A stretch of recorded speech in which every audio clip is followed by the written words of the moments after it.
there's another kind of instinct that you need to be on the lookout for, and this one is a liar. This one is a saboteur. This one is a backbiter. This is the instinct that says, you've had enough. You've given it your best shot. You can stand down. You can back off. You can rest now. Which sets up this problem for all of us. You're never going to feel like it. It's your job to make yourself do the crap you don't want to do so you can be everything that you're supposed to be. And you're so damn busy waiting to feel like it. And you're never going to. And that's the problem. There are those of you, you're still immature. When your excitement is up, your effort is up. But when your excitement goes down, your effort goes down. For some of you, you're too seasonal. When you're excited, man, you coming to work the first week, the first month, the first 3 months when you got that job, you were excited, and so you was putting forth effort. You on blade. Now you got comfortable, and you're not excited no more. And guess what happened? Your effort has gone down. So do me a favor, get off of that feeling stuff. Get off your excitement. We're not dealing with feelings because feelings go up and down. You don't have to be excited. You made a commitment to that job. Did nobody force you to take that job? You signed your name on the dotted line. And commitment said, I don't care how I feel. I don't care if I'm excited. I don't care if I'm pumped up. I don't care if I'm fired up. You made a commitment. Now it's time to put up. Lazy people do a little work and think they should be winning, but winners work as hard as possible and still worry if they're being lazy. So if you're a winner, you ain't comfortable. Every day I get up and give everything I got to everything I'm a part of simply because this is who I am. Like the only thing I need every day of my life is 86,400 seconds. That's it. Like I don't need some reward. Like the only thing I need is breath in my body and I'm flat out going get it. A person with passion always stands out. The world is so full of average that once you have passion and a sense of energy in your life, it distinguishes you. When you're passionate about something, it isn't reasonable, but you do it anyway. Passion will take you where nothing else will ever take you. It'll give you that decided edge. It'll help you to stand out. When you want to become a diamond, your whole attitude change, your whole mindset, your thinking, your relationships, the decisions that you make, how you spend your time, your energy, all of it changes. See, this is something that you can't be in this business. This business has to be in you. You take advantage of this opportunity. You let everything else go. You eat different. You study different. You practice different. You don't belong at the bottom, and it's time for you to get your butt from down there. It's time for you to stop being comfortable at the bottom. Get your butt up and get to where you're supposed to be.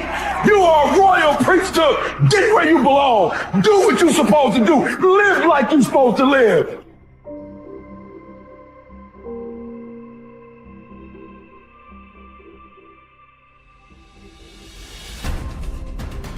Get better every day. Socrates didn't know much. There wasn't much he held for certain. But he was sure, he said, that we cannot remain as we are. It doesn't matter who you are.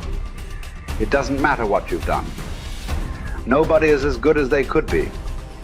Nobody is perfect. Everybody can improve. There are few self-fulfilling prophecies more important or more dangerous than this. If you think you have room to grow, you do, and you will. If you think you're as good as you can be, you're right. You won't get any better.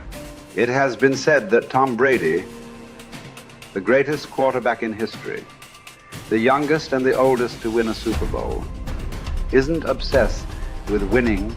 That's not what he focuses on. He's obsessed with improving the accuracy of his touchdown passes in the fourth quarter. He's obsessed with getting a little bit faster at releasing the football. He's not willing to stay the same, even though that same is very consistently the best in the league. The process of getting better, that's his drug. That's the dragon he chases. That's how he is able to defy aging and all expectations. The Japanese word for this is kaizen, continual improvement. Always finding something to work on, to make a little progress on. Never being satisfied, always looking to grow. Revolution, transformation, That's what amateurs chase. The pros are after evolution. If the first step is just showing up, committing to doing something each day, then the next step is finding something to focus on getting better at each day. And in this, where cumulative improvement meets compounding returns, we can harness one of the most powerful forces on earth. Think about it. Most people don't even show up. Of the people who do, most don't really push themselves. So to show up and be disciplined about daily improvement. You are the rarest of the rare, and if improvement sounds difficult, how about just making fewer mistakes? This is what Gehrig's manager said about him. The secret to Gehrig's incredible trajectory as an athlete wasn't just his commitment. It was that he never made the same mistake twice. The guy who began his career blowing at least one play per inning improved to one mistake per game, to one per week, to one per month. To err is human.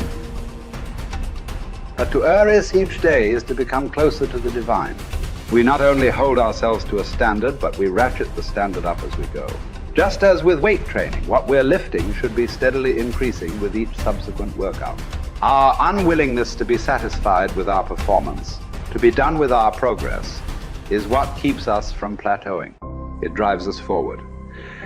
Is it a little discouraging that we never seem to arrive? That our standards rise just out of reach of our abilities? Absolutely not. We move the goalpost so the game doesn't get boring, and more important, so it never ends. Ultimately, this brings us more pleasure and more satisfaction. We reach heights we'd never have been able to see otherwise. Do you want to be rotting or ripening? Are you getting better? Because if you're not, then you're probably getting worse.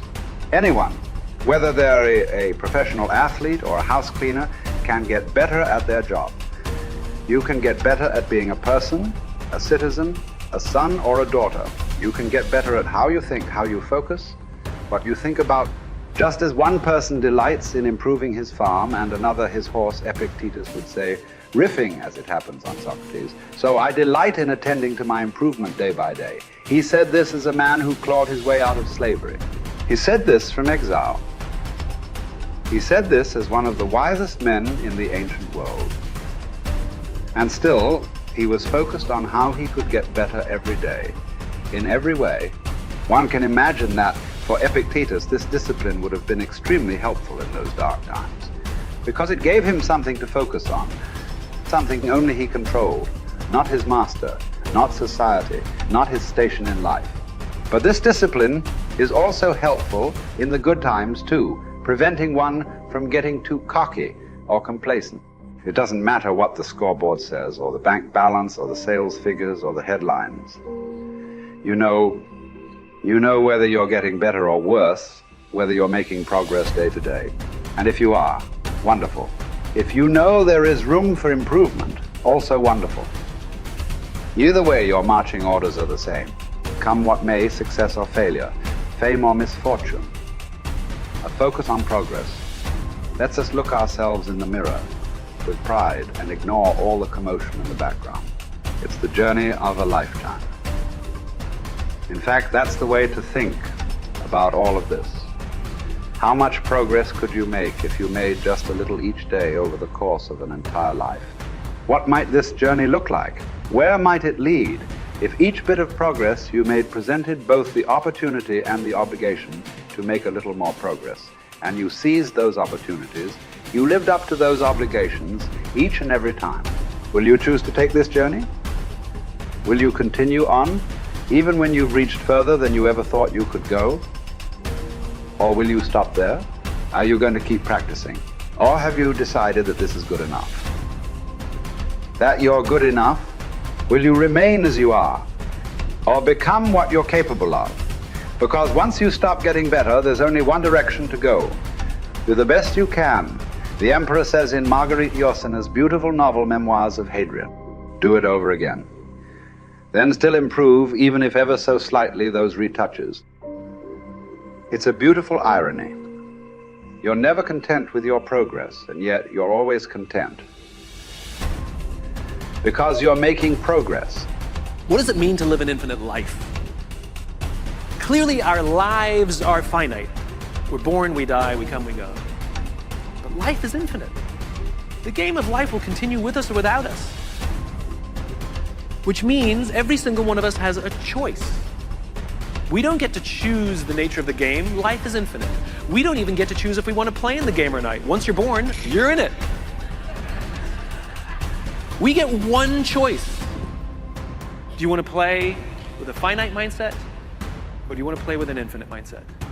To play with a finite mindset means waking up every day and say, I'm going to be the best, I'm going to be better than everybody else, I'm going to accumulate more power, more responsibility, more money, whatever it is, whatever your metric is, I'm going to get more than anybody else. Me.